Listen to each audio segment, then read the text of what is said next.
Madame, Monsieur, bonjour, bienvenue sur My Media Prime Télévision à votre programme dominical vitrine 237 de ce dimanche 11 août 2021.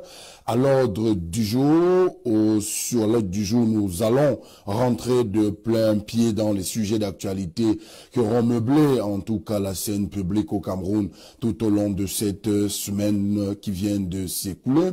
Alors, le retour des inondations, on se pose bien la question de savoir si effectivement le Cameroun a des véritables politiques publiques en la matière. Il est fort de constater effectivement que chaque fois, au mois d'août au Cameroun, depuis plusieurs années, les mêmes causes produisent les mêmes effets. On se demande si finalement aujourd'hui, ceux qui dénoncent l'absence de véritables politiques publiques en la matière de l'urbanisme au Cameroun n'ont-ils pas raison. On sait que pour la journée de jeudi dernier, toute une capitale économique a été paralysée du fait que plusieurs arrondissements ne se communiquaient pas. On prend le cas effectivement de Douala 5e avec le pont effectivement Missoké et y compris de l'autre côté de Mbagna.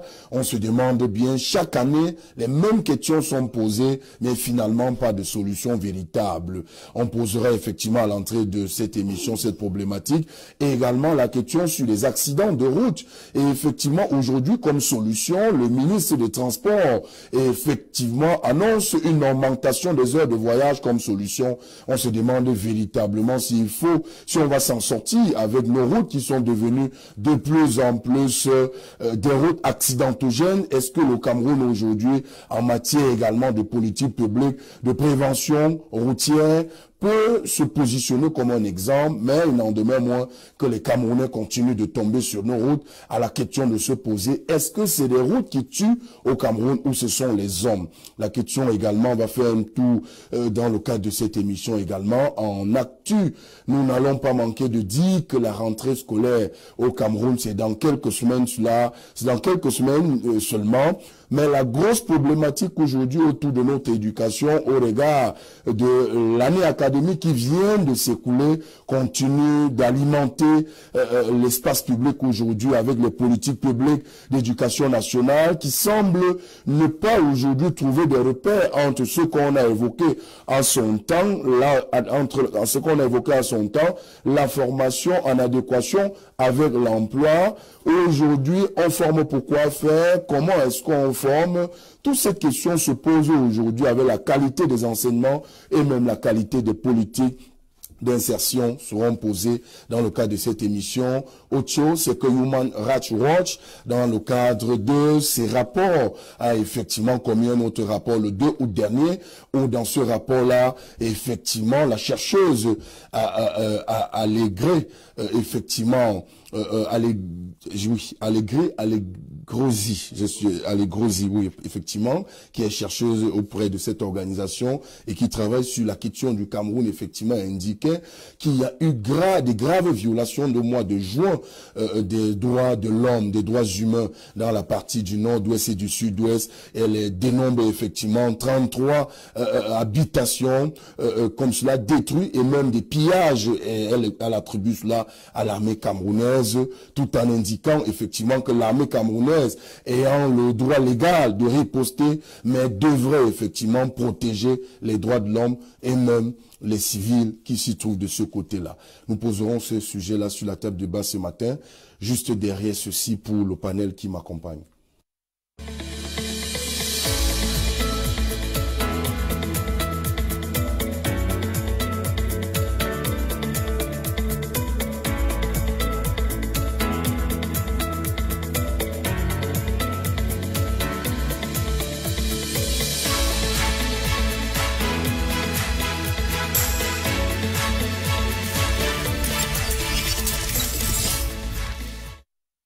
Merci de retour sur ce plateau. On va effectivement dans la foulée pour marquer l'élégance médiatique indiquée à ceux qui nous suivent, ceux qui attendaient effectivement qu'on débute cette émission à 10h tout pile et qu'on s'excuse grandement. La météo continue effectivement de faire faux bon à certains de nos panélistes. C'est vrai qu'il faut effectivement s'y adapter. Mais nous y sommes, nous allons effectivement remplir le contrat qui nous lie avec nos invités, vous, chers téléspectateurs à la maison. On commence avec vous, André Luther Meka. Vous êtes communicant du Rassemblement démocratique du peuple camerounais. Bonjour et bienvenue. Bonjour et bonjour à tous les millions de téléspectateurs de cette chaîne, Prime TV. Je voudrais également saluer les millions de militants du RDPC qui sont ancrés dans les renouvellements des bureaux des organes de base dans toute l'étendue du pays. Je voudrais également adresser un salut particulier à toutes les autorités du Cameroun qui travaillent sans cesse pour qu'il y ait la paix, pour qu'il y ait l'intégrité territoriale, à nos forces armées qui nous protègent tous les jours. Et je voudrais également saluer tous les patriotes, tous les Camerounais du nord au sud, de l'est à l'ouest, qui ont décidé de garder leur pays dans la paix, de faire en sorte que notre pays ne soit pas l'assaut des politiciens de mauvaise aloi et que nous puissions toujours être dans la paix, dans la sérénité, grâce à laquelle nous pouvons, n'est-ce pas, parler aux Camerounais, nous pouvons travailler, nous pouvons certainement aller à l'école. Et à tous ces Camerounais-là qui ont décidé de préserver la paix de notre pays, je dis merci et je leur dis que nous sommes ensemble.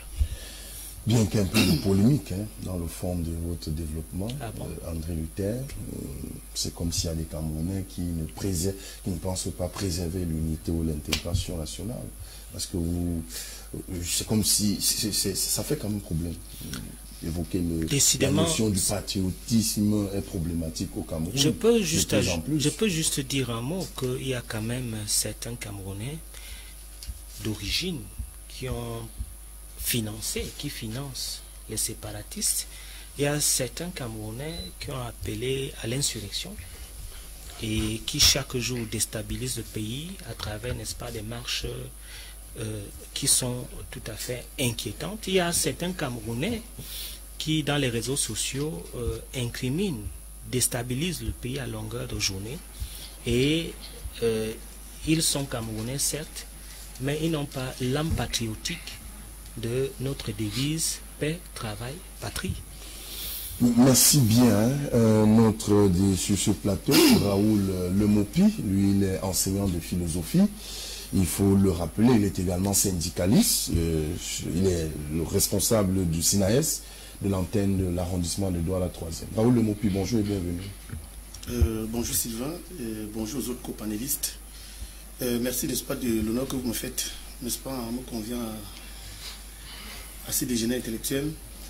Je voudrais dire bonjour aussi à nos nombreux syndiqués qui nous écoutent et rappeler à la communauté éducative nationale que le SINAES, le syndicat national autonome de l'enseignement secondaire, aura sa rencontre nationale le 28 août 2021.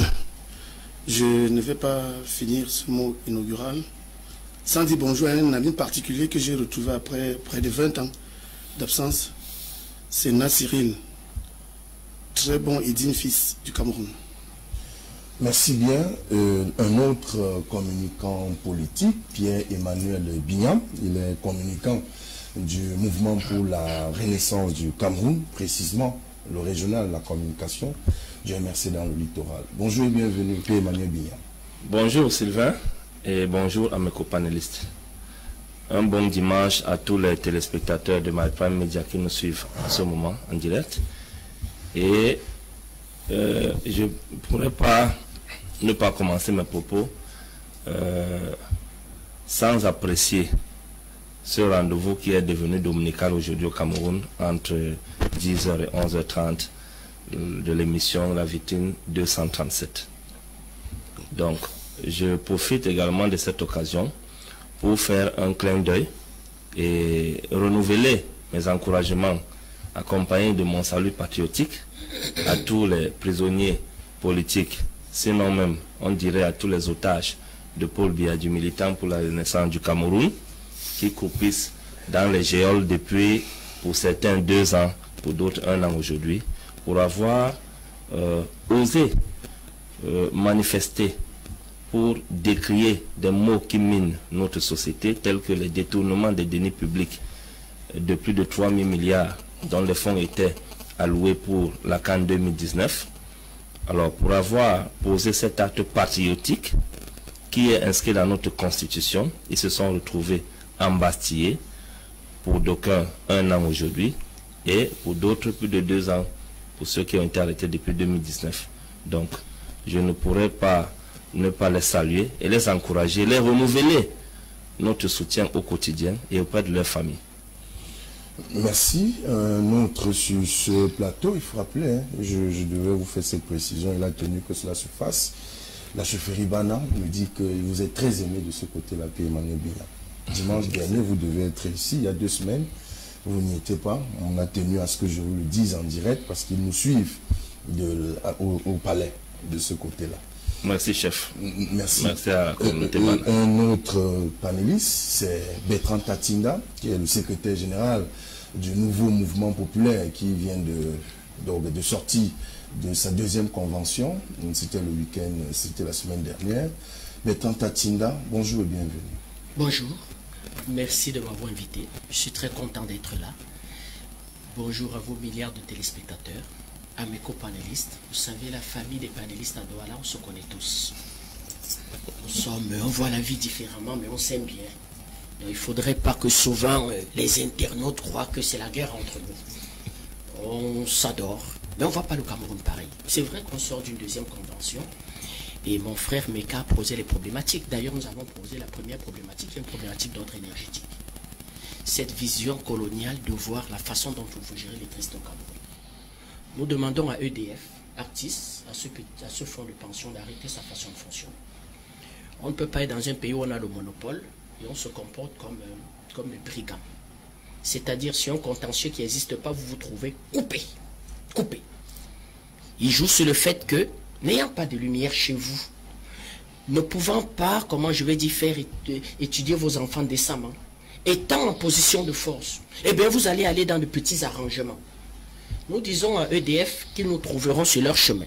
Une famille, la famille Prison, on leur brandit une facture de 4,7 millions sur un contentieux qui datait de 1995, qui était à 700 000. Comment le contentieux de 1995 est arrivé en 2021 à 4,7 millions. Je rappelle que 2 autres compteurs ont été mis dans ce domicile. Voilà des pratiques qu'ils ne font pas chez eux. Je connais un peu la France.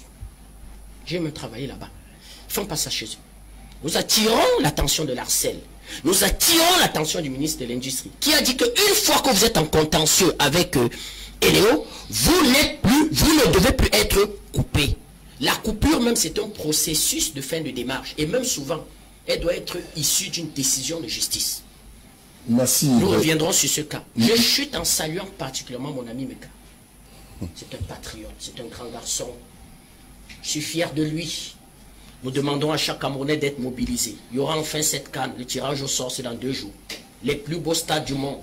7 nations en Afrique ont demandé à jouer au Cameroun leur match éliminatoire de Coupe du Monde. C'est le grand bâtisseur, le président de la République qui a mis ça pour la postérité. Merci. Je suis fier de lui. Merci Bertrand Tatinda. Même comme je vais quand même vous prendre au mot là, en donnant la parole à André Luther Meka en parlant des inondations. Le Cameroun va organiser la CAN dans quelques mois seulement. Mais les images qui circulent dans des grandes métropoles, pour une ville comme celle de Douala qui va accueillir la CAN, on se demande bien si ces inondations-là, si ces images sont réalisantes pour l'image de la nation qui va organiser la CAN, pour parler des inondations. Vous avez vu le niveau d'eau qu'il y a eu à Douala. Je suis tout à fait inquiet par rapport à votre question, pour la simple raison que les phénomènes d'inondation sont des phénomènes mondiaux. Il y a des inondations à Washington, il y a des inondations à Paris, il y a des inondations qui sévissent dans des grandes villes dans le monde et même à Pékin. Donc, notamment, ce sont des catastrophes naturelles qui arrivent. Mais, comme vous le savez, l'origine des inondations part du fait, n'est-ce pas, des canalisations d'eau dans les grandes villes. Et au niveau des drains, nous avons un problème d'incivisme des populations qui saturent les drains par des bouteilles, par des déchets qui empêchent la circulation fluide des eaux. André Luther Meka, vous n'allez pas jeter la responsabilité de l'absence de véritables politiques d'urbanisation d'une ville comme celle de Douala sur des populations qui ne demandent qu'à être loties, qui ne demandent qu'à être logées. On nous indique effectivement une sorte de complicité entre les autorités municipales et bien d'autres, les préfectures, quelques attributions des zones marécageuses dans la partie de Douala 5e. Ce n'est pas les populations, ça, André Luther Meka. Oui, vous voulez très bien que les téléspectateurs de cette belle émission de Vitrine 237 puissent savoir que la conséquence, ou si vous voulez la cause de ces inondations sont, n'est-ce pas, de l'apanage de l'État. Je sais que c'est la problématique la plus facile que vous avez lorsqu'il s'agit d'un débat comme celui-ci. Et je vais vous demander nettement aujourd'hui de ne pas souvent disculper, de ne pas épargner le citoyen dans la bonne marche de la République. Parce que chacun a son rôle, chacun a son couloir et chacun a son domaine de définition. S'il revient à l'État de mettre un certain nombre de structures, de mettre un certain nombre de caps afin que le citoyen soit bien épanoui, il revient aux citoyens d'avoir des comportements adéquats pour permettre à ce que ces infrastructures soient pérennes. Et je vais vous dire que l'incivisme hygiénique, si on peut appeler ça comme ça, est un véritable problème dans les grandes villes. Parce que comme vous le savez, il y a des Camerounais dans l'informel qui occupent les trottoirs et qui vendent des produits comestibles qui sont dans les trottoirs et qui saturent les trottoirs, les drains par des déchets. Et je vous informe qu'en ce qui concerne la ville de Douala, le maire de la ville, le docteur Bassandine, a lancé une opération sur libérer les trottoirs, qui était une opération salutaire qui devait amener à ce que les trottoirs soient libérés et qu'il y a, n'est-ce pas, une sorte de curage des drains qui sont entretenus par les jeunes que les mairies recrutent par rapport à l'hygiène et salubrité. Donc vous comprenez que en ce qui concerne les inondations, il y a un certain nombre de responsabilités qui reviennent à la population.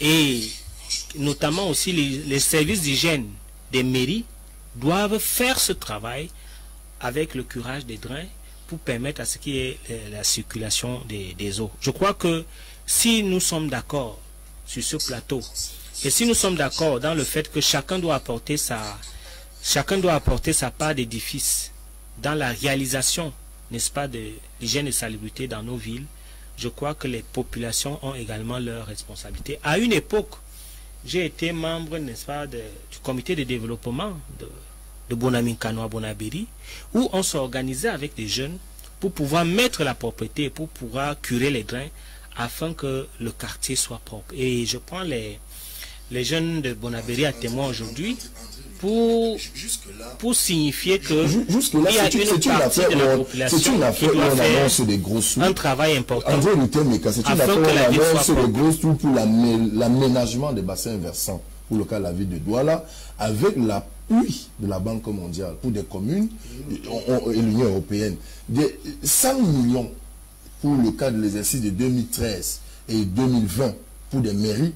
On se demande bien, qu'est-ce qu'ils ont fait avec ces autorités municipales-là? Pour que vous veniez dire que les gens devraient s'organiser en bande de 3, de 5 pour parler au problème d'inondation, André Luther. Ce que je suis en train de dire, c'est je suis en train de faire en sorte que les responsabilités soient établies.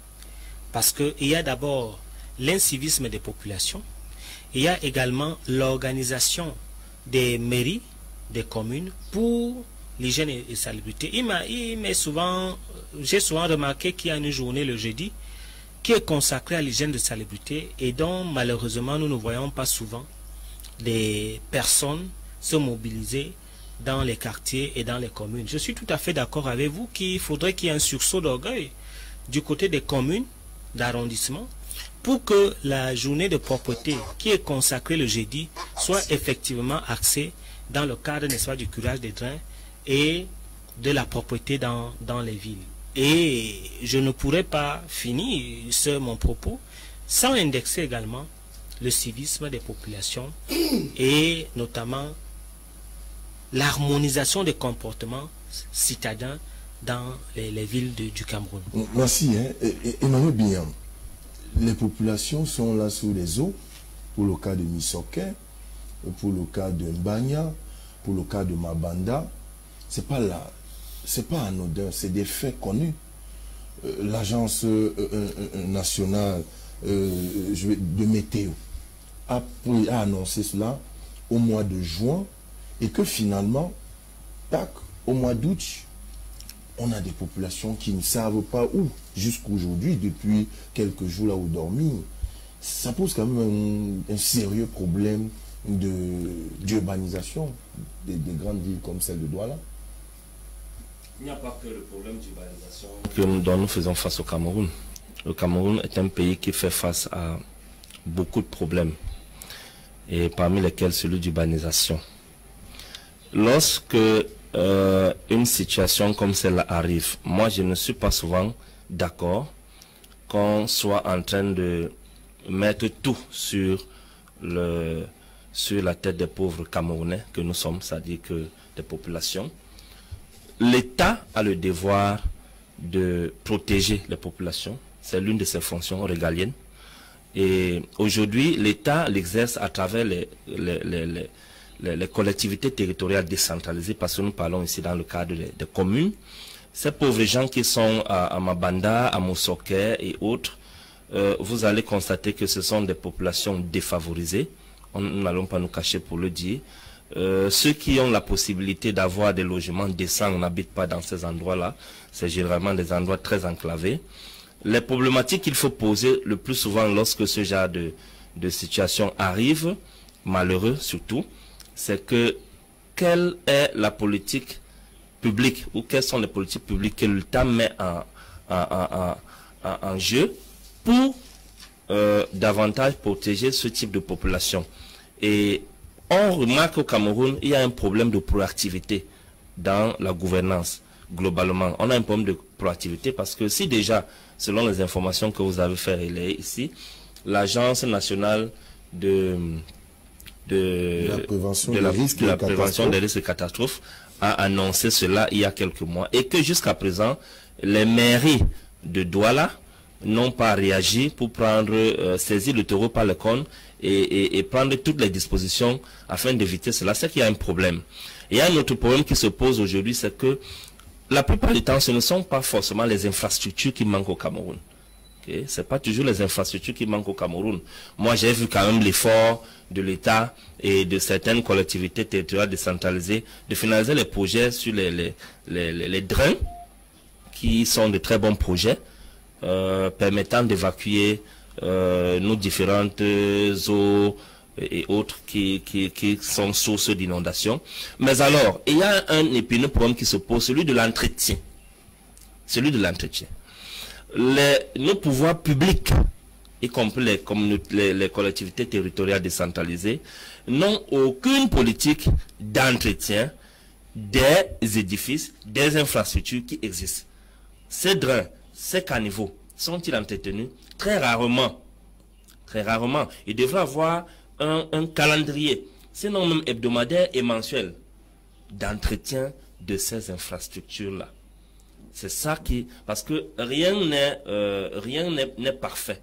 Okay? Rien n'est parfait. Il y a des choses sur lesquelles j'ai l'habitude de tirer à boulet de canon sur le régime. Mais pour ce cas d'espèce, je pense qu'il se pose véritablement un problème d'entretien. Et qui doit faire ces entretiens-là? Dans le cas d'espèce, ce sont les collectivités territoriales décentralisées, c'est-à-dire les mairies. Les mairies doivent faire un calendrier d'entretien de ces caniveaux-là et de ces infrastructures. Maintenant, au niveau des populations, je confirme aussi que les populations de Douala sont désordonnées. Je le dis avec beaucoup d'autorité, parce que nous sommes tous au quartier. Nous voyons les comportements des uns et des autres. même si l'État fait descendre à un moment donné le ciel au Cameroun en termes d'infrastructure, si nous ne développons pas un comportement de citoyenneté, il sera difficile pour nous, les populations, de maintenir ces infrastructures dans un bon état et de continuer à perpétrer cet investissement sur l'avenir. Donc, c'est toutes ces équations qu'il faut résoudre. Mais au premier chef, il faudrait que les mairies saisissent le taureau par le corne pour éviter à ces pauvres gens de vivre des drames. Parfois, il faut également souligner que ces drames sont source de mort dans certaines localités, dans certains quartiers. Et c'est des situations qui provoquent souvent des éboulements, des maisons qui sont renversées et des enfants qui sont emportés par les torrents. De toutes les façons. Voilà, des enfants sont emportés par les torrents. Donc, je crois que l'État a ce devoir-là de protéger les populations et que l'État continue à mettre tous les moyens qu'il faut. Tous les moyens qu'il faut. Et la dernière chose que je vais dire, c'est qu'en l'état actuel des choses, il faut aussi le préciser, puisque nous avons, je le dis toujours, nous avons le devoir d'éduquer nos populations. Ce qu'il faut savoir, c'est qu'en l'état actuel des choses, où les collectivités territoriales décentralisées ont demandé le transfert, au moins d'abord de 1% du budget de l'État, et ne l'ont pas en leur possession, il est très difficile, au jour d'aujourd'hui, pour une mairie d'atteindre ses objectifs quant à ce qui concerne le développement des politiques publiques qui sont dans son cahier de charge. Et c'est une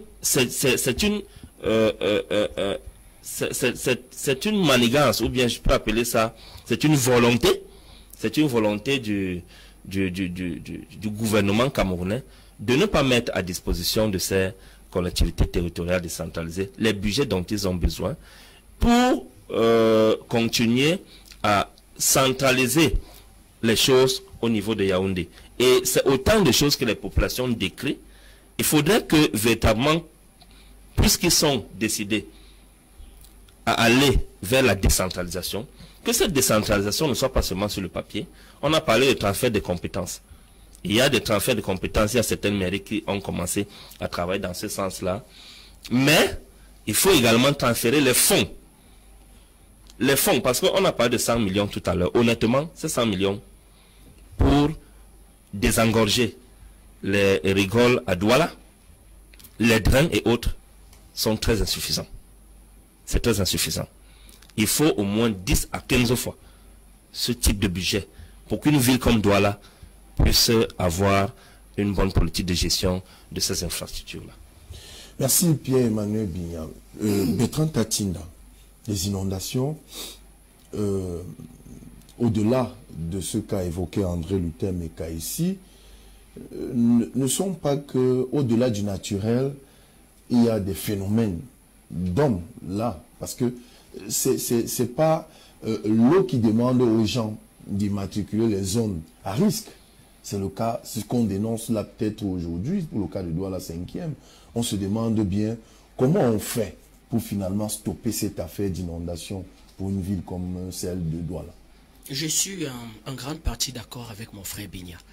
Vous savez, Douala n'était pas parti pour être la capitale pratiquement économique du Cameroun. Par sa proximité avec le Vouri, Rio dos Camaroès, Douala s'est imposé comme étant le centre des échanges, le point des échanges, dont les premiers plans d'urbanisation de Douala ont été faits en quelque sorte par, on va dire, les colons, les Français. Et eux, ils s'étaient arrangés à y habiter dans des quartiers plus ou moins potables et mettre sur pied un corridor qui débouchait sur le port. Ça, c'est le premier point. À cette époque, Douala, c'était 300 000 habitants. Aujourd'hui, Douala et le grand Douala, c'est 3,5 millions, ça va chercher dans les 4 millions. Et tous ceux qui se sont succédés à la tête après les colons, de ce qu'on va appeler les communautés urbaines, les mairies d'arrondissement, les mairies, est-ce qu'ils ont tenu compte de cette problématique et de ce taux de croissance de la population pour réaménager Douala, repenser Douala? Première des choses. La deuxième des choses, c'est qu'au début des années 90 va apparaître ce qu'on va appeler un mouvement écologique. Donc, les questions environnementales vont être posées. Nous, on était dans des batailles de liberté d'expression, dans ce qu'on va appeler les vents d'est de liberté. Mais à cette époque-là, déjà, il fallait l'intégrer. Moi, je me rappelle quand j'étais au lycée, la saison de pluie commençait à la fin du mois de mai. C'est-à-dire mois de juin, on était en pleine saison de pluie. Mais aujourd'hui, nous sommes pratiquement au mois d'août. Nous avons des journées de soleil à Douala. Donc, nous avons épisodiquement des semaines très pluvieuses et des semaines ensoleillées. Donc, les questions environnementales se sont imposées. C'est-à-dire que Douala a changé à ce niveau. Troisième des choses, sur 5 000 milliards de budget équilibré en recettes et en dépenses, les 2 tiers sont produits par Douala et son grand environnement. Donc, 3 000 milliards, 3 300 milliards. Une mairie de la ville à 70 milliards, c'est sérieux? Il faut qu'on se pose certaines questions. Vous savez, sur un type de question, il ne faut pas faire des polémiques et tout. Pour moi, la mairie de la ville devait aller chercher dans les 500 milliards. Parce que si vous viabilisez Douala, vous dopez la production de Douala. Si on viabilise Douala, c'est-à-dire Douala peut produire à elle seule, la ville de Douala, 5 000 milliards. Donc l'aménagement de Douala est lié même aussi, comment je vais dire, à la santé économique du Cameroun. Donc les gens ne l'ont pas fait. La troisième notion, la corruption. J'ai discuté avec un ami qui travaille à la mairie de la ville. Il m'a dit, monsieur Tatsinda, il y a 700 000 maisons à détruire à Douala. C'est-à-dire s'il faille dire qu'ici, là, on applique la loi. Et pas seulement, comme l'a dit mon frère Bigna, à Makepe Misoke. Dans la prison. À quoi? Dans la Moussadi. C'est-à-dire que dans ce qu'on appelle les quartiers des milliardaires, il m'a dit 700 000. Qui prendra le risque de le faire? Il m'a dit, il faut le faire. Il faut le faire. Parce que ce sont des maisons qui se sont construites sans respecter la réglementation en vigueur. Donc, vous voyez donc que quand on prend cette problématique-là, et enfin la notion de tolérance administrative, pourquoi le gouvernement peut laisser les gens aller s'installer à Newton Aéroport, à Makepe Milsoke, connaissant, sachant déjà qu'elles ne peuvent pas y rester toute leur vie, et sachant que ce sont des zones à risque. Donc quand on met tout ça ensemble, on a pratiquement envie de dire que nous sommes tous responsables. Qu'on ne peut pas seulement tirer sur l'homme politique, que nous aussi. C'est-à-dire, moi-même Bertrand Tatsinda, j'ai une dépendance, j'ai l'impression que c'est sur un terrain pas très potable. Donc je fais mon mea culpa à la télévision, que je ne suis pas donner des leçons à la terre entière. Donc voilà donc une problématique que vraiment, sans polémique de parti politique, sans politique vraiment, il faut qu'on s'asseye et qu'on règle ces problèmes-là. Parce que ça va de mal en pire. Je rappelle que moi j'ai suivi le communiqué. On explique qu'il y aura une déluge, la pluie arrive. C'est-à-dire en septembre, il y aura beaucoup plus de, comment je vais dire, de déversements en eau que ce que nous avons eu la semaine dernière. On ne serait pas venu à votre émission parce que le pont Bagna aurait été coupé. Moi j'habite à Akwa. Comment je serais arrivé? On montait sur les camions à 300. C'est-à-dire pour traverser. La pirogue c'était 200. On a sorti le chef Bagna à 350. Mais je veux dire, on a une canne qui arrive. Je veux dire, on a le monde entier qui doit venir. Certains sont même déjà là en repérage pour chercher les hôtels. Vraiment, réglons ce problème-là, vraiment, une fois pour toutes. Raoul Lemoupi, on règle ça. Comment? C'est pas... ce discours est déjà connu. L'année dernière, on en parlait. Mais nous y sommes toujours. Alors, merci de me passer la parole. Vous allez me permettre de saluer la très grande communauté camerounaise du côté des Minnesota. Ils sont en ligne, ils nous écoutent, ils nous suivent, ils nous font constamment des coups d'œil. Je pense à la famille Chofo. Elle est située au Minnesota. Alors, vous posez une question pertinente. Je vais d'abord commencer par faire quelques restrictions. Je vais dire, je suis responsable de rien par rapport à ce qui arrive dans la ville de Douala en termes d'inondation. Si on pense l'origine contractuelle de l'État, on arrive très bien à comprendre que la manière dont l'État a pris corps dans bon nombre de pays africains indique déjà clairement qui est le responsable des inondations. Au moins le responsable principal. Ils sont clairs pour dire les choses. Parce que finalement, on va constater que quoi? On va constater que si on admet que l'État est une organisation consensuelle qui sort des mains des populations, les populations contribuent à la bonne marche de l'État au moyen des cotisations. Cela veut dire que c'est l'État qui détient la cagnotte à partir de laquelle elle va résoudre ou bien prévenir les citoyens des inondations. D'où vient-il donc? Parce que pour qu'on déclare, n'est-ce pas, la défense de l'État Il faudrait qu'en amont, que les citoyens n'aient pas eu à payer leur contribution. Les citoyens ont contribué. Ils ont payé les impôts, ils ont payé les taxes. Ils ont payé les taxes nationales, ils ont payé les taxes locales. Pourquoi ceux qui sont en charge de jouer leur partition, ou bien ne veulent pas jouer leur partition, ou bien choisissent, n'est-ce pas, de la jouer très mal? Je voudrais donc, par ces prémices méthodologiques que je viens de poser, donner mon opinion sur la question. La véritable citoyenneté verte, que nous appelons de tous nos voeux, ne peut commencer que par le roux. Parce que ce qui est vrai, M. Tatina, disons la vérité. Vous avez d'ailleurs visité un quartier comme Bilongué, c'est dans l'arrondissement de Douala 3e. Il y a un pont monumental là-bas, qui est l'une des causes majeures des inondations dans cette zone, parce que complètement bouché par les emballages plastiques de plusieurs sociétés qui commercialisent de l'eau minérale.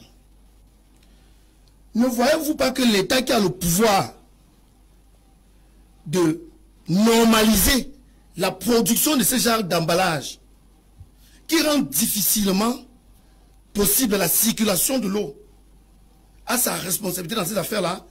Regardez avec quelle vitesse et avec quel hargne on poursuit les vendeurs de plastique dans les marchés. Certains sont même allés en prison.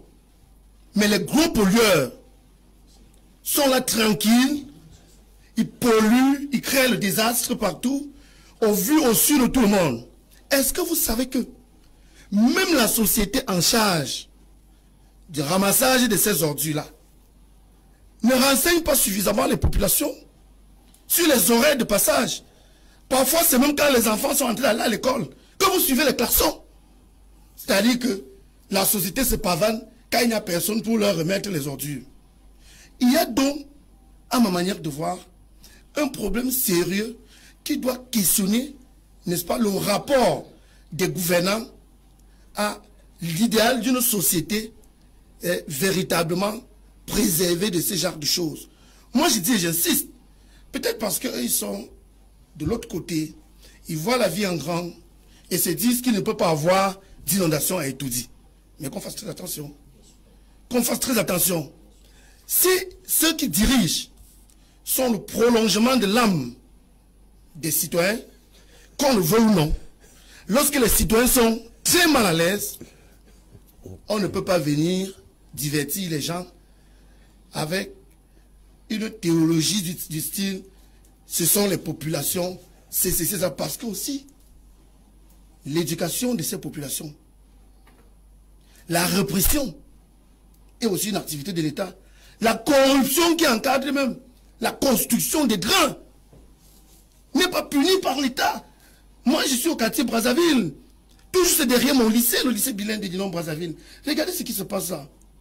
On avait applaudi de toutes les mains et de tous les pieds, pour ceux qui peuvent applaudir des pieds, la construction de quelque chose qui, sur le papier, était appelé drain. Mais à l'arrivée des courses, qu'est-ce qu'on a eu? Simplement une rigole d'à peine 1 mètre. Donc on connaît le flux. Oui. Mais allez derrière le lycée bilan de Dinon Brazzaville. Allez mesurer la largeur. Rentrons dans le cahier de charges pour se demander, est-ce que s'il y a eu un travail en amont, c'est-à-dire les études préalables, on peut se retrouver avec quelque chose qui ressemble à une rigole et qui n'a pas véritablement résolu le problème pour lequel il a été mis en place. Au jour d'aujourd'hui, je vous dis, quand il pleut à Douala, et dans cette zone-là particulièrement, après 30 minutes, le quartier Brazzaville est encore inondé. Merci Raoul Lemopi, André Luther, mais très rapidement on avance. Hein. Les accidents, autre chose, c'est les accidents de la route là. Le ministre des Transports qui fait une sortie et aujourd'hui on s'attendait effectivement qu'il y ait une véritable concertation pour qu'on évite le sang qui continue de couler sur nos routes. Mais on nous dit on augmente les heures de voyage. Pour quelle efficacité dans ce qu'on observe aujourd'hui là, André Luther? Je voudrais d'abord, pour clôturer ce débat, dire quelques mots. Je crois que à l'unanimité, on est d'accord sur un certain nombre de points sur ce plateau, si vous avez constaté, en ce qui concerne les inondations. d'aucuns ont critiqué la dotation budgétaire, ont même proposé qu'il y ait une concentration budgétaire dans les villes de Douala. Et je vais répondre à mon frère Tachinda pour dire que nous avons, n'est-ce pas, une politique de péréquation qui permettent l'émergence de toutes les villes du Cameroun, contrairement à d'autres pays qui sont concentrés dans les capitales. Vous savez, au Gabon, vous ne connaissez que Libreville, Kampala, Brazzaville, mais au Cameroun, toutes les villes ont une émergence de développement. Donc c'est ce qu'on appelle en économie une péréquation budgétaire qui permet à ce que d'autres villes puissent, n'est-ce pas, se développer. Et je voudrais dire que nous sommes tous d'accord, qu'il y a l'incivisme des populations. Et ils ont parlé également du problème d'installation anarchique, mais celle de la tolérance administrative, parce que effectivement, lorsque les zones rurales, c'est-à-dire des gens viennent dans des villages pour venir chercher, n'est-ce pas, le pain quotidien, pour venir chercher un Eldorado, ils s'installent partout. Et la communauté urbaine et les communes, n'est-ce pas, laissent prospérer pour des besoins politiques. Parce qu'en fait, si on ne contient pas cette population-là, il y aura, n'est-ce pas, des clameurs sociales, des crises qui peuvent impacter la vie du vivre ensemble. Donc, il est important que la rigueur soit à ce niveau-là. Et je suis d'accord avec M. Lomopi qui parle, n'est-ce pas, de la société d'hygiène et de salubrité, qui doit donner des heures de passage. Mais nous ne pouvons pas disculper le fait que quand il y a des infrastructures, comme M. Pierre-Emmanuel Bignam a dit, il y a des infrastructures, il faudrait que les Camerounais sachent entretenir ces infrastructures et puissent travailler pour que la cour soit propre. Tu sais qu'il y a un proverbe chez nous qui dit que si chacun balaie sa cour, tout le pays est propre.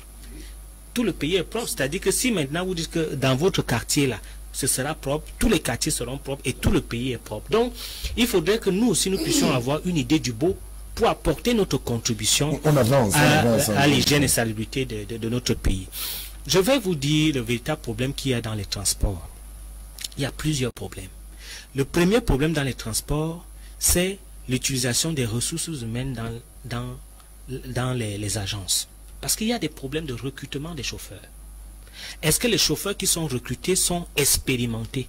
Est-ce qu'ils sont recrutés à un nombre suffisant pour pouvoir, n'est-ce pas, travailler? Je vais vous rappeler qu'il y a des chauffeurs qui font près de 5 tours Douala Yaoundé et qui sont véritablement fatigués. Il y a des chauffeurs qui, pour conduire une voiture, ils doivent prendre au moins 2 ou 3 bières. Donc, il y a des attitudes professionnelles. Il y a des attitudes professionnelles qui font en sorte que si on ne diagnostique pas très bien l'origine des accidents, il y aura un véritable problème. Moi, j'avais pris une agence, parce que c'est important d'aller dans les faits, j'avais pris une agence. J'allais à la FECAFOOT, je devais avoir une session à 16 h. J'ai pris une agence à 11 h, parce que j'ai loupé les VIP. Mais c'était à une telle vive allure que je suis arrivé à Yaoundé à 13 h 30. De 11 h à 13 h 30. Et je vous assure, à l'entrée de Yaoundé, j'ai dit que je descends. J'avais même la monnaie qu'on devait me rembourser. J'ai dit que non, moi je ne prends plus parce que j'étais horripilé. Donc il y a ce problème-là qu'il est important de regarder. Il y a les problèmes de la visite technique pour qu'on puisse bien voyager. Parce qu'il y a des garages administratifs qui sont pratiquement abandonnés aujourd'hui où les gens ne partent plus faire la visite technique. Ça, c'est un autre problème. Et maintenant, vient le problème, n'est-ce pas, de la vitesse. Parce qu'il y a des personnes qui roulent pratiquement à tombeau ouvert. André Lutemeka, vous prenez le problème peut-être pas à la fin, là.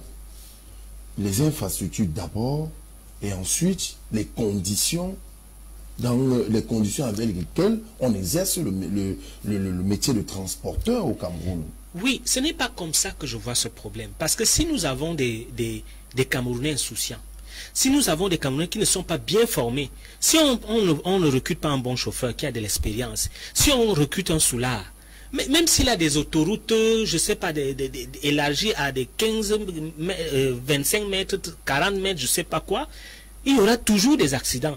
Alors, qu'est-ce que le ministre des Transports propose? Il propose à une vitesse de tortue pour pouvoir, n'est-ce pas, limiter la casse. Bien évidemment, en sachant que si quelqu'un roule doucement, tout sera contrôlé et même s'il y a des chocs, les chocs seront de moindre importance. Mais le véritable problème aussi, c'est le problème, n'est-ce pas, du coût d'opportunité de prendre un tel voyage. Parce qu'il y a des gens qui ont des rendez-vous, il y a des gens qui travaillent, qui peuvent travailler et qui ont besoin, n'est-ce pas, d'une certaine célérité pour arriver à leur rendez-vous. Mais je crois que le problème est de façon globale tout ce que j'ai pu énumérer là. L'élément continue de tomber sur nos routes.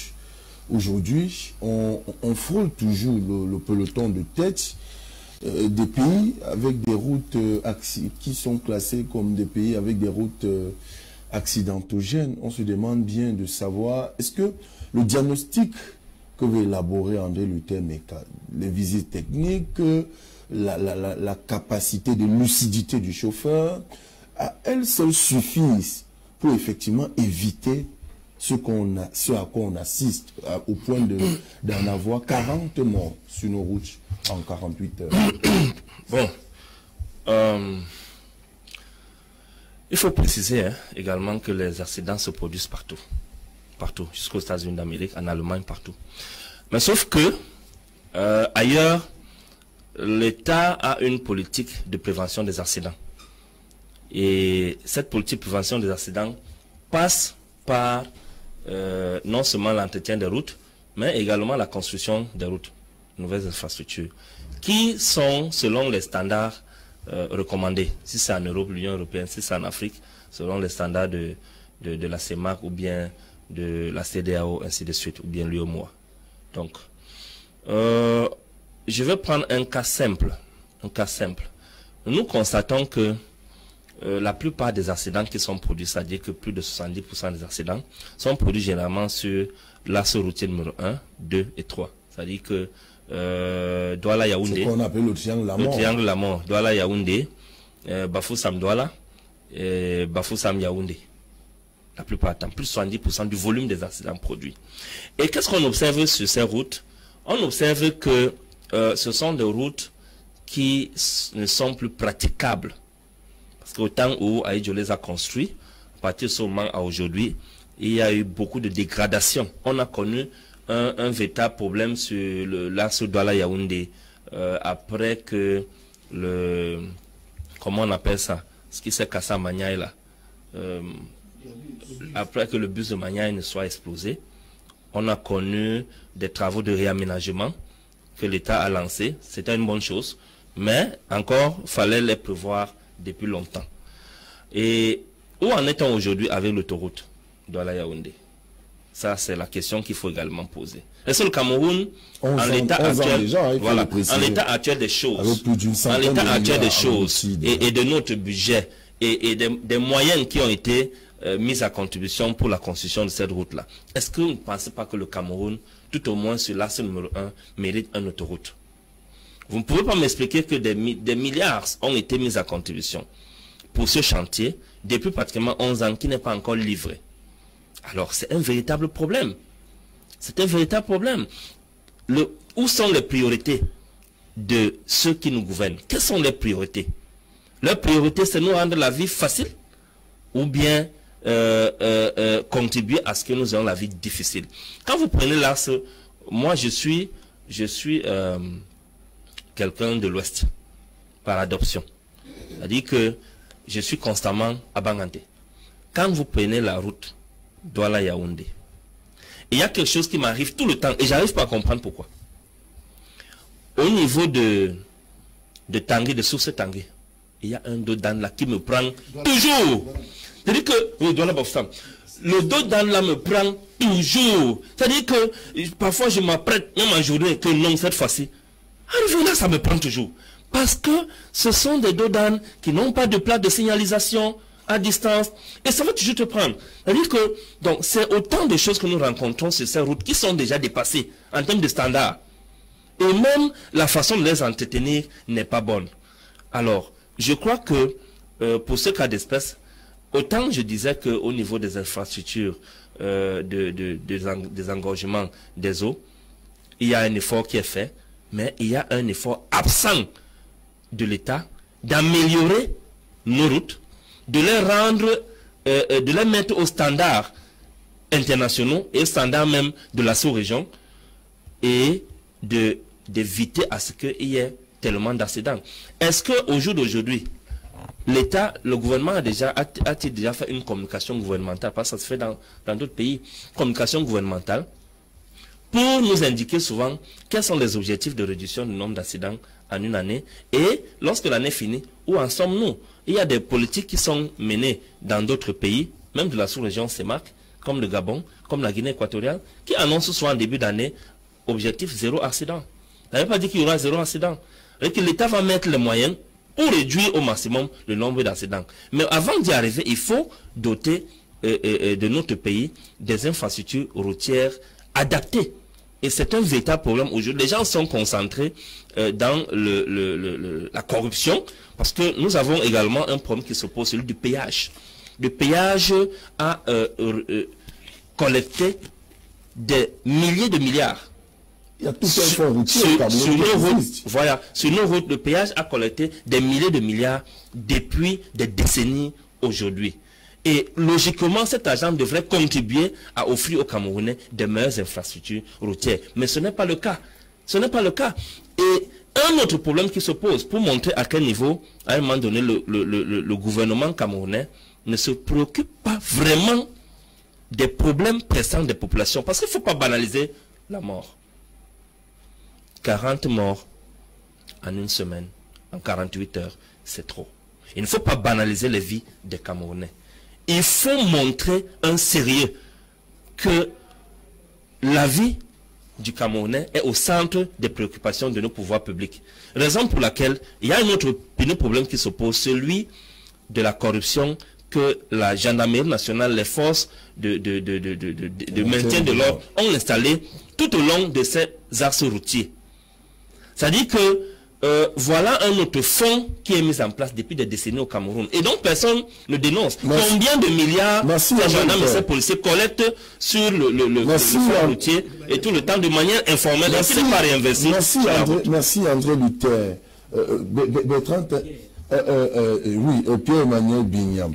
C'est vrai que je reçois un message qui parle de vous là. Effectivement, je rappelle que le 6 71 10 10 27, c'est pour vos contributions. Bonjour à vous, j'espère que vous allez bien.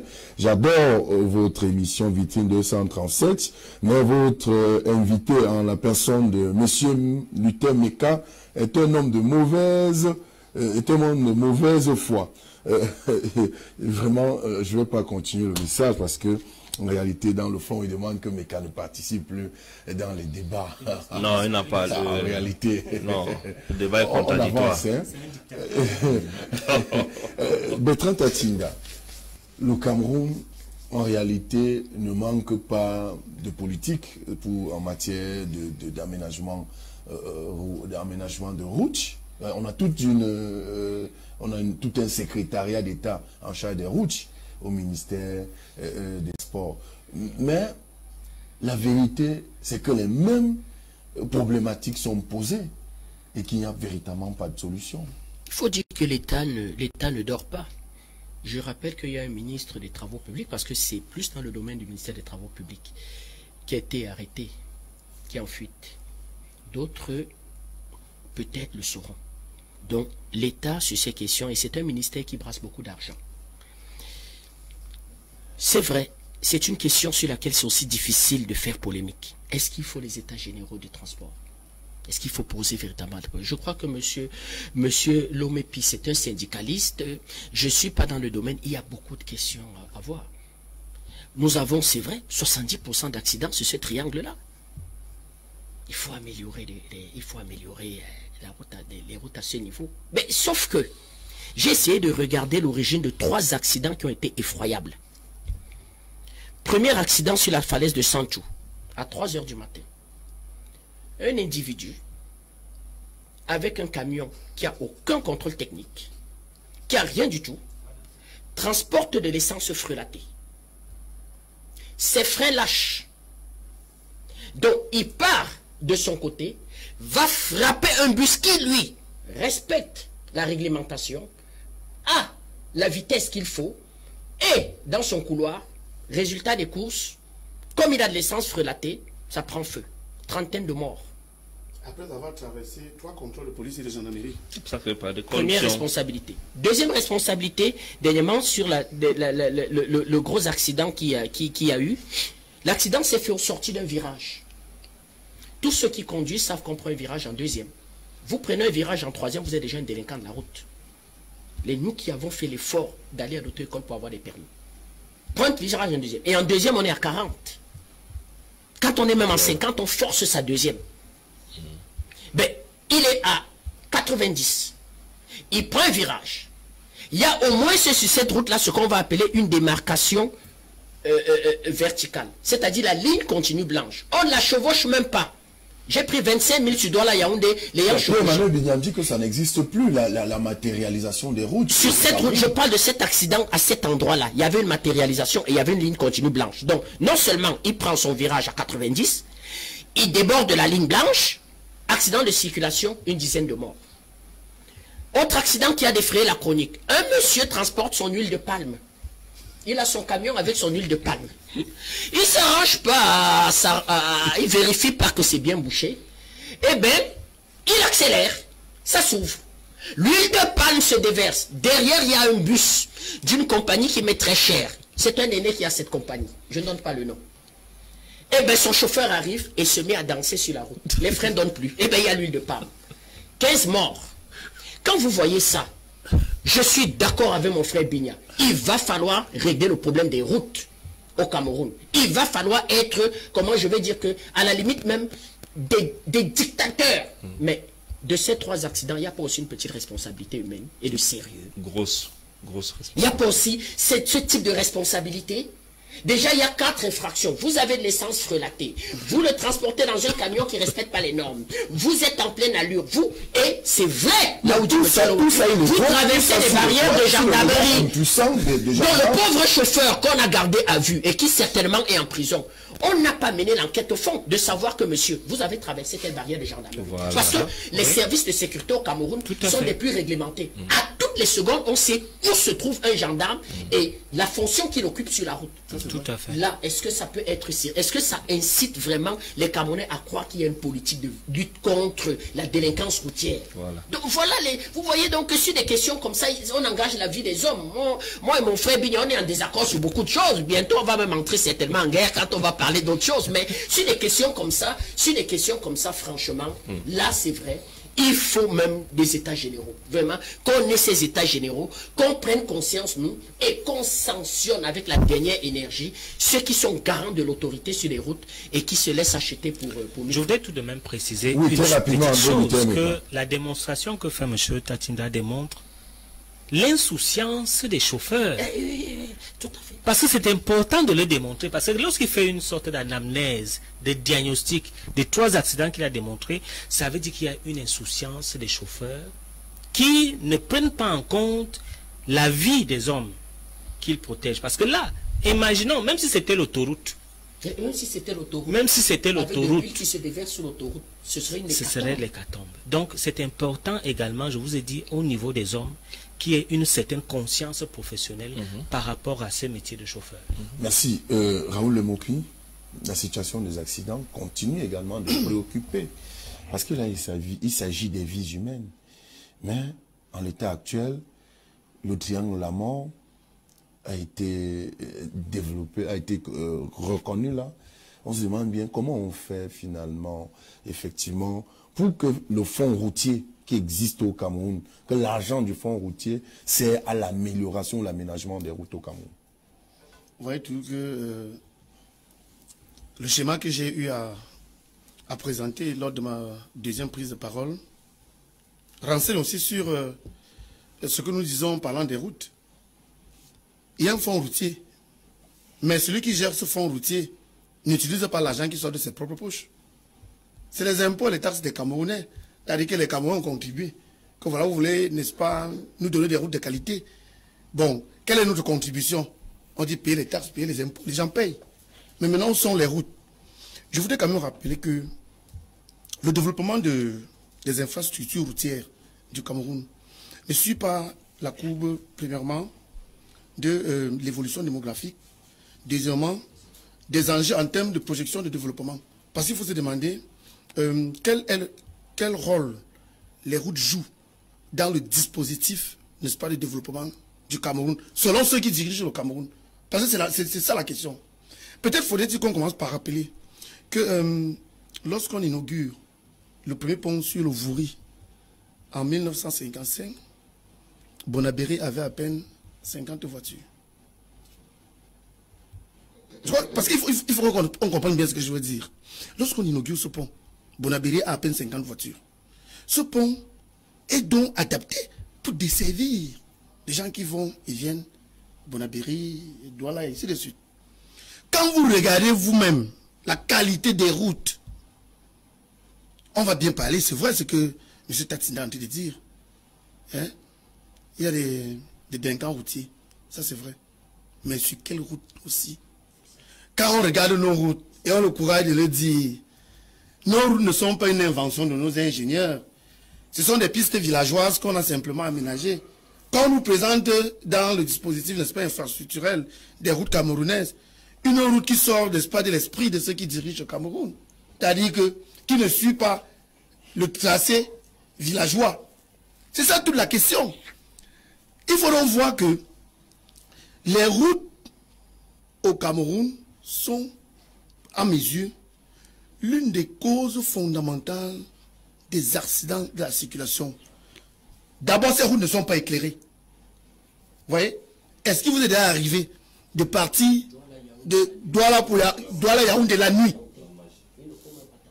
Le ministre Ngalé Bibé, n'est-ce pas, de transport, a signé un communiqué dans lequel il interdisait un type de feu sur les voitures. Peut-être on peut dire que ces gens qui utilisent ce genre de feu ont des problèmes de vision. Je crois qu'il y a aussi des statistiques dans ce sens qui ont été faites, n'est-ce pas, par une agence ou bien un mouvement syndical qui est très introduit dans la question de route pour montrer que près de 80 personnes qui conduisent ont des problèmes de vision. Bon, maintenant, avec des routes qui ne sont pas éclairées, bon, les gens vont mettre maintenant des phares qui vont déranger. Mais maintenant, en retour, quelles sont les dispositions que l'État lui-même prend pour éclairer les routes? Il faut bien poser les questions. Parce que si on interdit tel type de phare, n'est-ce pas, il faudrait que l'État crée les conditions pour que les phares qu'on autorise puissent permettre... Vous oubliez les voitures qu'on autorise à entrer pour les voitures, ça peut également se poser Monsieur Sylvain, la qualité. Pour les voitures qu'on autorise, dont on autorise l'entrée au Cameroun, c'est un peu semblable, n'est-ce pas, aux bouteilles plastiques qu'on a eu à évoquer ici. C'est-à-dire qu'on est dans des républiques parallèles. Vous voyez, il y a la république des grands, la république des faibles. Les grands peuvent importer les papiers plastiques, les emballages plastiques comme bon leur semble. Les grands peuvent importer, n'est-ce pas, des voitures dont la largeur, n'est-ce pas, rend difficile la circulation de celui qui vient en face. Les grands peuvent faire venir des voitures qui sortent même du champ rationnel de la circulation routière. Vous voyez les voitures qui ont les 25 ans, les 30 ans. C'est là où on importe. La douane laisse faire. Peut-être aussi ça la tolérance administrative. Mais ici, une tolérance, n'est-ce pas, va contre les intérêts de la République. Le problème commence à se poser. Moi, je crois que c'est un problème sérieux. Personne ne peut être fier de savoir que l'un de ses proches est décédé dans un accident de la circulation. Je voudrais rappeler que pour l'accident de Sanchou, M. Tatinda a ouvert une petite fenêtre là-dessus. Je vais rapidement aussi la refermer. J'ai perdu ma belle-sœur et ses 3 enfants. Merci, Raoul Lemopi. On avance rapidement. On va poser la thématique uniquement sur le débat, parce qu'on a pris beaucoup de retard à l'entrée de cette émission. On parlera de la crise anglophone en rapport avec cet autre énième rapport de l'ONG Human Rights Watch, qui dénonce les violations de l'armée camerounaise aujourd'hui dans cette partie, dans cette zone-là. Je vais commencer cette thématique avec vous, Bertrand Tatinda. Nous posons bien la question de savoir, en réalité, ce rapport qui est dénoncé aujourd'hui par une partie de l'opinion publique, peut-être votre parti politique, le RDPC, on a encore vu là la sortie du CELCOM ou du chef service de la communication du MINDEF, le colonel Atonfak. On se demande bien, effectivement, si c'est pas ces sorties épistolaires qui visent à diaboliser, à incriminer ces rapports qui donnent aujourd'hui le sens, même dans le fond de ces rapports de Human Rights Watch, qui évoquent aujourd'hui, pour le cas simplement du mois de juin, 33 bâtiments détruits, des pillages attribués à l'armée camerounaise. Même si l'ONG reconnaît que l'armée, comme les forces de défense camerounaises doivent agir dans la légalité, mais il n'en demeure moins qu'ils ont pour responsabilité de protéger les droits humains. Ces rapports nous gênent beaucoup. Ces rapports nous gênent beaucoup. D'abord, je commence par apporter un soutien total à l'armée du Cameroun et à ses officiers généraux. Ces rapports nous gênent beaucoup parce que ce n'est pas aujourd'hui que ça commence. Nous avons vu la floraison des rapports sur l'armée du Cameroun au début de la guerre contre Boko Haram. Et la guerre contre Boko Haram a été un style de guerre pour lequel nos militaires n'étaient vraiment pas formés. De ce qu'on va appeler les guerres asymétriques. D'ailleurs, quelle armée a été véritablement formée à ça? Le World Trade Center, c'était 5000 Américains morts. Les États-Unis attaqués à Manhattan. Je rappelle que New York, c'est la ville qui a, comment je vais dire, l'activité économique la plus prépondérante dans le monde. Washington ne s'est jamais senti autant humilié. Donc, personne n'a la réponse à 100% d'une guerre asymétrique. Et nous avons vu, pendant que l'armée du Cameroun essayait de prendre la mesure de la chose, pendant que le président de la République mettait sur pied et convoquait une réunion de sécurité pour mettre sur pied la force multinationale, mais qui a des résultats probants, on va voir de partout. Incriminer l'armée du Cameroun. Mais sauf que nous, on va comprendre pourquoi. Parce qu'au-delà de ça, il y avait des intérêts cachés derrière. Il y a des intérêts cachés derrière Boko Haram. Et ça nous gêne.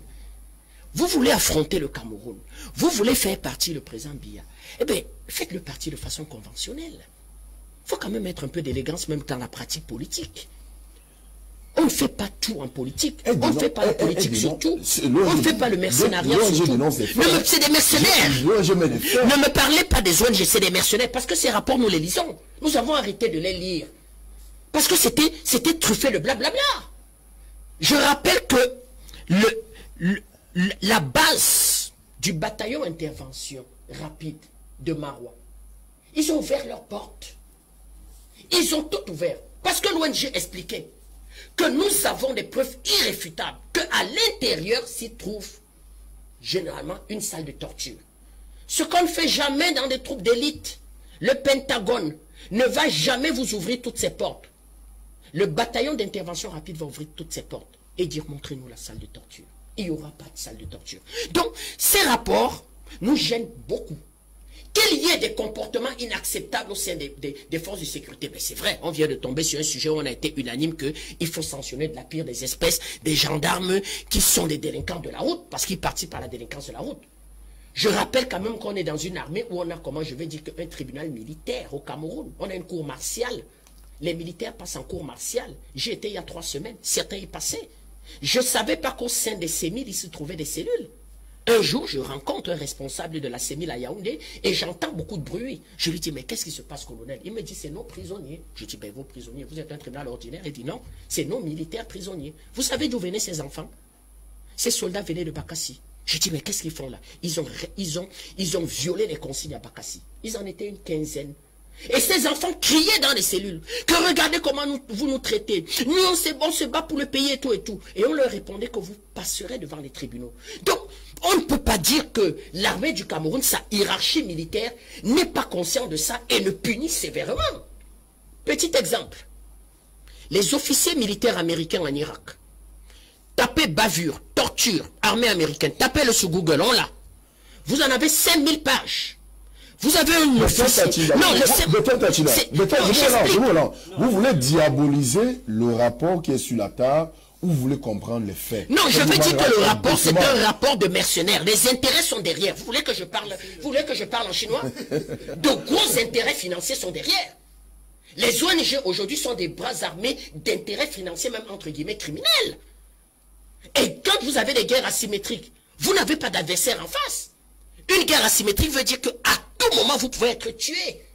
Donc, ça nécessite une formation, ça nécessite, comment je vais dire, une programmation, ça nécessite un type d'équipement, ça nécessite même ce qu'on va appeler une union sacrée. Parce que ce sont les populations qui aident à gagner une guerre asymétrique.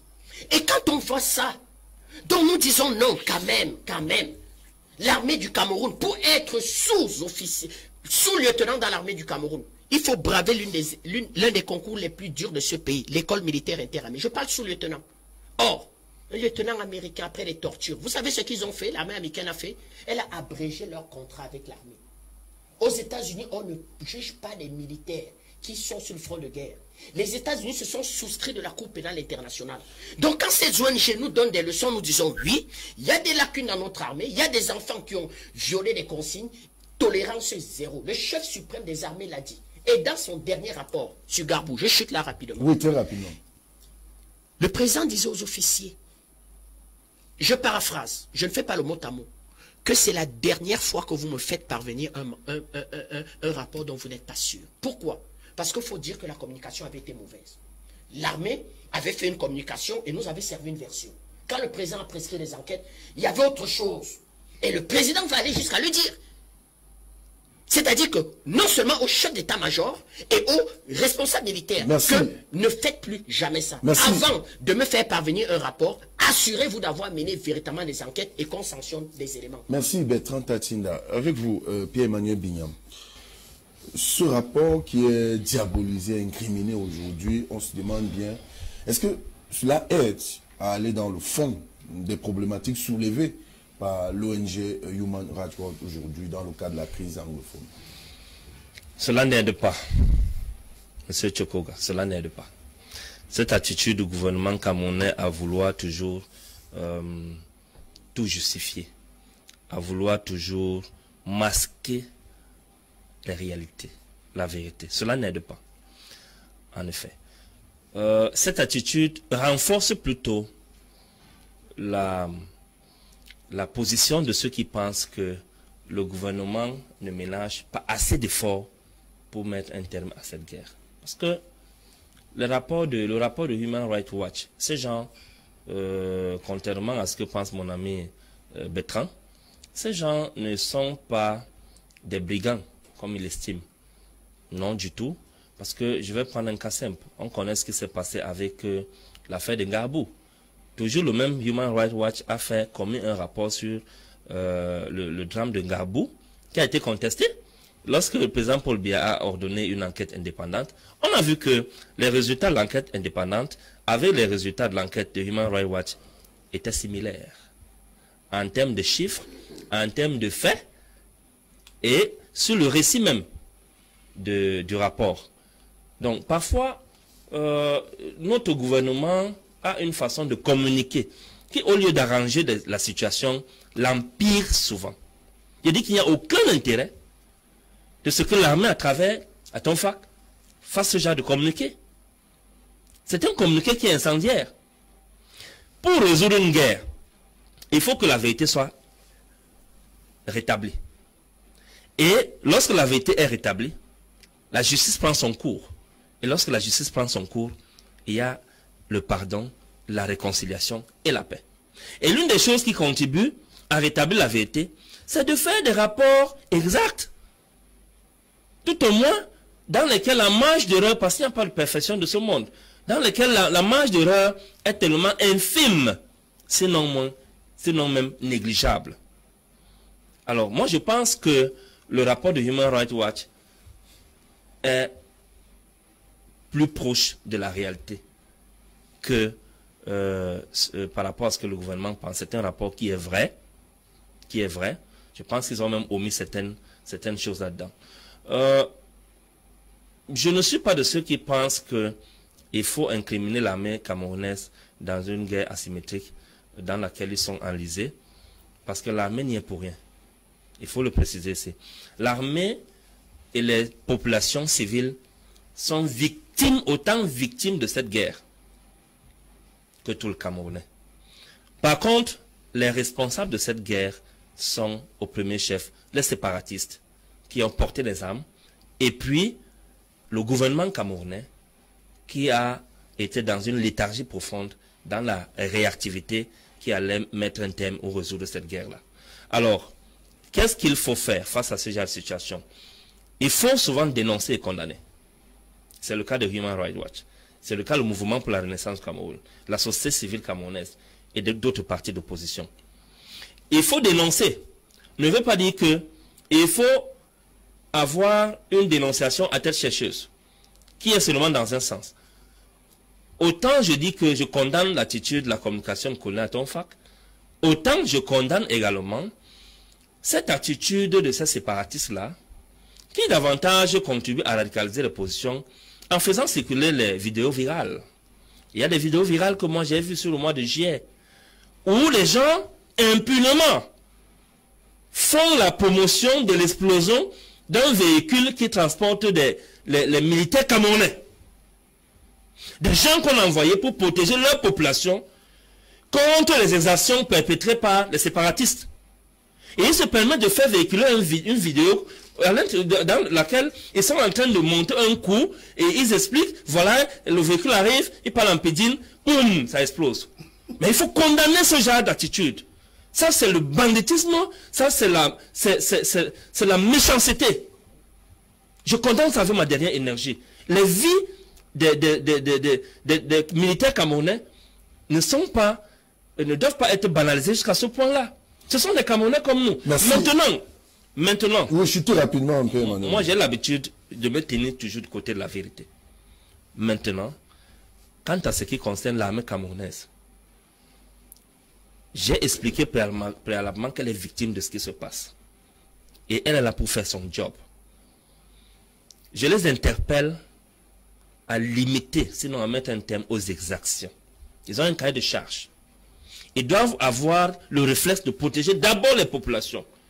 C'est vrai que ces populations elles-mêmes ne coopèrent pas. Ne coopèrent pas à tort ou à travers.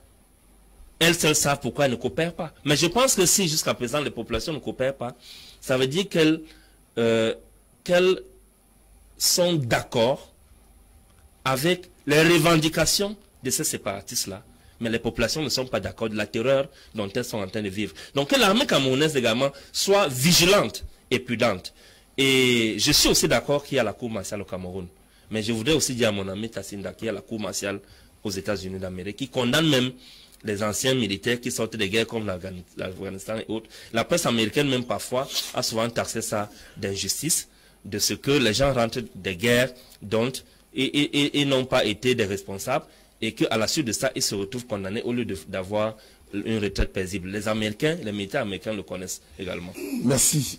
Raoul Lemopi, ce rapport qui fait à nouveau grand bruit au Cameroun, au moment où nous parlons, bien nous permet de poser également cette question de savoir un rapport pour contribuer à l'apaisement ou alors un rapport pour permettre d'enliser la situation de crise qui se vit dans le nord-ouest et dans le sud-ouest. Selon Bertrand Tatinda, P. Emmanuel indique effectivement que le rapport de l'ONG est proche de la vérité. Mais on se demande bien, toutes ces querelles, à quoi nous servent? À quoi servent toutes ces querelles-là aujourd'hui dans le contexte actuel de crise? Alors, je vais d'abord emboîter le pas à Binyam, qui est revenu de ce que M. Tatinda a eu à dire, parce que notre rôle ici est aussi un rôle pédagogique. Les Américains jugent les militaires. Il y a l'Uniform Code of Military Justice, voté par le Congrès américain de 1950, qui demandait même aux justiciables d'être accompagnés par des avocats. Nous avons vu l'affaire Floyd. Vous pensez qu'on a traduit le policier devant les tribunaux pour laisser libre beaucoup aux militaires? Et ce qu'il a dit est vrai. Parce que justement, quand vous dites que les militaires américains ne sont pas jugés, on a comme l'impression qu'il y a comme une sorte de passe-droit, une sorte de neutralité éthique, ce qui n'est pas vrai. Il faut qu'on dise la vérité.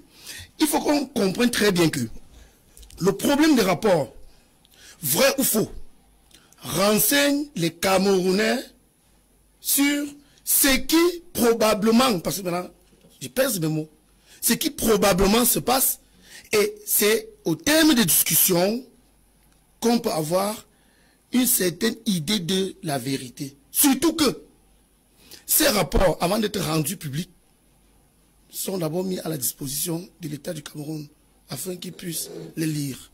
Il faut qu'on dise la vérité aux Camerounais. Disons-nous aussi que, et ça c'est vrai, c'est un raisonnement par la récurrence, les mêmes qui laissent entrer les bouteilles plastiques qui causent l'inondation, les mêmes qui laissent passer les camions d'essence sans papier, sans conformité de transport, ce sont les mêmes qu'on envoie sur le front. Parce qu'on n'invente pas les nouveaux gendarmes ou les nouveaux militaires pour les envoyer dans le nord-ouest, dans le sud-ouest, dans l'extrême nord. Et je ne pense pas que sur le théâtre des opérations, les natures peuvent changer comme ça de manière brusque. Ils vont là-bas avec tout leur tas et avatar, leur traumatisme enfantin, psychologique, professionnel. Et quand ils se mettent, n'est-ce pas, à écraser les innocents, il faudrait quand même que les gens s'indignent et disent plus jamais ça. C'est-à-dire que ce n'est pas ce qu'on leur a demandé de faire avec les impôts, les taxes, nos propres contributions que nous payons pour la bonne marche de la République. Quand on me parle encore de la guerre contre Boko Haram, je serais d'accord. Ce qui se passe dans le nord-ouest et dans le sud-ouest, c'est la saleté. C'est même de la honte.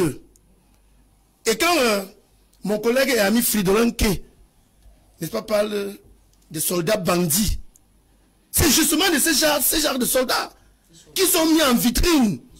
C'est ces soldats bandits qui sont mis en vitrine par Fridolin Kay.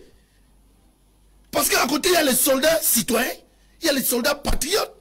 Et si Human Rights Watch doit nous permettre de débusquer même à coups de marteau, s'il le faut, ces mauvais soldats, disons-nous unanimement que Human Rights Watch continue de nous battre du bon tam-tam. Parce que les gens qu'on tue là, ce sont les Camerounais. C'est pas parce qu'on n'a pas encore tué vos propres frères que vous allez dire qu'on peut venir, on va discuter à longueur de journée. Chaque Camerounais qui tombe pour des causes inutiles, c'est honte pour ceux qui nourrissent et enrichissent cette guerre. André Luther Meka, l'ONG Human Rights Watch, qui dénonce les violations de l'armée camerounaise aujourd'hui, en indiquant effectivement que cette armée est dans son droit légal d'agir, mais tout en respectant la protection des droits de l'homme. Je voudrais d'abord apporter tout mon soutien aux forces de l'ordre du Cameroun qui font des efforts surhumains pour pouvoir nous préserver de l'insécurité et pour pouvoir préserver le Cameroun, n'est-ce pas, de la séparation. Donc, je crois qu'ils travaillent pour l'intégrité territoriale et je ne peux que leur apporter mon soutien. Vous savez, je vais vous dire que je suis fatigué de ces débats parce que je l'ai déjà dit, c'est un complot international. C'est un complot international qui a des ramifications politiques. Ce complot international, c'est tout simplement, comme disait mon frère Tatinda, pour chasser le président Paul Biya. Et pour chasser le président Paul Biya, je vais vous raconter une anecdote. Il y en a qui, en 1990, qui ont pensé que pour chasser Paul Biya, il faut créer les villes mortes et asphyxier l'économie. Et en asphyxiant l'économie, le peuple va sortir et va se fédérer autour, n'est-ce pas, de la crise et on va chasser Paul Biya. Cette fois-ci, la méthode est autre. La méthode, c'est de créer des guerres et ces guerres sont imbriquées par des hommes politiques en pensant que avec des morts qu'ils orchestrent dans leur propre territoire, c'est-à-dire dans le territoire camerounais, ils tuent leurs propres frères, avec des ONG comme vous citez là, qui sont des espions du monde et qui sont envoyés en éclaireur pour intoxiquer l'opinion, ils vont chasser le président Paul Biya. Je voudrais vous dire que dans cette situation, il y a la dynamique intérieure, c'est-à-dire il y a des complices dans ce pays qui veulent chasser le président et qui achètent la malchance, qui achètent la mort, qui achètent le terrorisme pour pouvoir chasser le président, et la dynamique du dehors, c'est-à-dire ces grandes puissances qui sont là en éveil avec des yeux de prédateurs pour venir voler, pour venir piller nos richesses et qui accompagnent ce genre de mouvement avec des ONG pareilles où on finance et qui sortent des rapports pour discréditer le président Paul Biya, l'armée, aux yeux des Camerounais, aux yeux, n'est-ce pas, de la communauté internationale, en espérant que leur grosse machine de mafia internationale, l'ONU, va envahir le Cameroun par ses soldats. Voilà l'orchestration qui se passe. Et cette orchestration, malheureusement, il y a des Camerounais qui y sont et qui sont à plein pied là-dedans. Moi, je remercie le MRC dont j'ai été agréablement surpris par l'approche républicaine qui commencent à comprendre que l'armée fait son travail et que l'armée protège les Camerounais, même si dans certains corps, il y a des brebis galeuses. Encore que M. Tatinda a dit tout à l'heure, que nous sommes le seul pays au monde, ou du moins en Afrique subsaharienne, où on punit nos propres soldats, où il y a une enquête neutre, parce que l'enquête de Garbou, je crois bien que c'est la présidence qui a fait ce communiqué, en mettant tout à fait, et qui a admis un certain nombre, n'est-ce pas, de dérapages, et je crois que les mises en cause avaient été arrêtées. Donc, moi je parle aux Camerounais qui soutiennent les séparatistes, et dont chaque jour, les Camerounais sont, l'armée meurt, la police meurt, et les séparatistes tuent leurs propres frères. Quel est ce genre de séparatiste où chaque jour on décapite les gens, on évente les gens, on tue les gens? Je crois que là, c'est une orchestration, une entreprise maléfique. Une entreprise maléfique, une entreprise qui est en train de mettre le chaos auprès des Camerounais. Donc, on ne peut pas chasser Paul Biya en achetant les terroristes, en créant des séparatistes qui sont pilotés depuis la métropole, parce qu'on a vu les prix de pétrole, il y a les pèlerins, il y a les terres, il y a le manganèse, il y a le magnésium. À aucun moment, les revendications de ces Camerounais a évoqué un pan vouloir chasser Paul Biya. On sait comment ça a commencé cette crise-là. Eh bien, écoutez, c'est être naïf. C'est être très naïf. Ce sont des faits. C'est être très naïf. C'est parce que vous ne lisez pas les messages. Il y a des gens qui écrivent, qui disent que cette guerre ne peut s'arranger que si Paul Biya part. Oui, c'est une opinion. Ce n'est pas une opinion. Ce n'est pas une opinion. C'est un message politique clair. Quand un sous-ministre américain le dit... C'est un message politique clair. Et je crois que même à Boko Haram, on a suivi ce genre de message où on disait qu'il faudrait que le gouvernement maléfique de Yaoundé parte et tout. C'est des orchestrations. C'est des orchestrations maléfiques des entrepreneurs de la mort qui veulent s'accaparer du Cameroun. Donc je vais chuter en disant que nous n'avons pas deux pays. Peut-être que Pierre-Emmanuel Bignam a 4 nationalités. Mais je sais que lui n'a pas ces nationalités-là, moi également. Nous n'avons qu'un seul pays. Et nous devons de faire des efforts pour qu'il y ait la paix dans notre pays. Et j'invite tous nos frères du Nord-Ouest et du Sud-Ouest à faire la paix pour qu'ensuite nous puissions avancer dans notre destin commun, qui est le Cameroun. Parce qu'il faut le dire, nous avons des ancêtres politiques, administratifs, qui ont combattu pour que nous soyons unis, qui ont fait des réunions, qui ont eu des jours et des nuits de travail pour que nous soyons ensemble. Et avant la colonisation britannique française, on était ensemble. Pourquoi il faut se séparer? Pour des intérêts égoïstes? Non, nous devons être un et indivisibles. Merci. Quelques SMS et puis on revient clôturer le plateau de ce dimanche. Bonjour à tout le plateau, moi c'est Loïc Tekou de Douala. À mon avis, nous devons améliorer l'état de nos routes, comme disent nos confrères, mais nos voies ferrées sont aussi un moyen de transport à viabiliser, car elle réduira le nôtre de l'accident de la route et la pollution de l'environnement avec un système de transport ferroviaire nouveau tel que les TGV,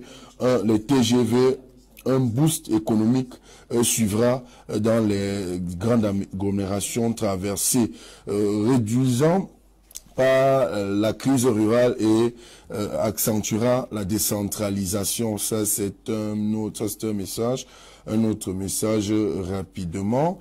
Salut spécial à Monsieur Bertrand Tatinda. C'est un républicain de la première heure.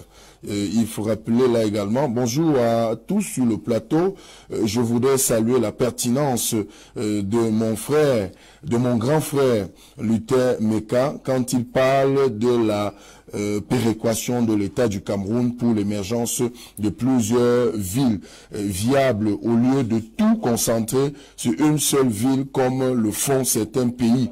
Monsieur Tchokoga, il est erroné de dire que le Cameroun est classé parmi les pays les plus accidentogènes du monde. Dites aussi à Raoul Lemopi que les statistiques mondiales en matière d'accidents montrent que les facteurs humains sont responsables à plus de 60% qu'il arrête de désinformer les Camerounais. Il s'agit du message de Yves Abama. Voilà, merci, c'est terminé là.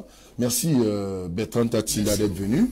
Merci à vous Pierre-Emmanuel Bignam. Merci Sylvain. Merci Raoul Lemopi. Merci, je ne peux pas, n'est-ce pas, quitter ce plateau sans demander à l'inspecteur principal Mingole Fabrice qui travaille à la police, au commissariat de sécurité publique de Bafang, de venir me remettre mon permis de conduire et ma carte nationale d'identité. Merci André Lutemeka. Je vous remercie pour ce déjeuner intellectuel, comme quelqu'un l'a dit. Et j'espère que les Camerounais ont pu tirer la bonne graine dans tout ce que nous avons dit pour que la paix règne dans notre pays et qu'ils soient tous solidaires derrière le chef de l'État, son Excellence Paul Biya le Sage, l'homme de la paix. Merci à tous et à toutes ceux qui prennent du plaisir d'ailleurs à nous suivre tous les dimanches lorsqu'il est 10h sur My Media Prime Télévision, la télévision du futur. C'est votre programme Vitrine 237. Dimanche prochain, lorsqu'il sera 10h, retrouvez Sylvain Tchokoga avec un autre panel. Mais notez que ce soir, à partir de 16h passé de 30 minutes, vous pouvez resuivre cet autre numéro de Vitrine 237, y compris mercredi, lorsqu'il sera 21h passé de 30 minutes. Restez sur les programmes de My Media Prime Télévision, la télé du futur, à dimanche 10h.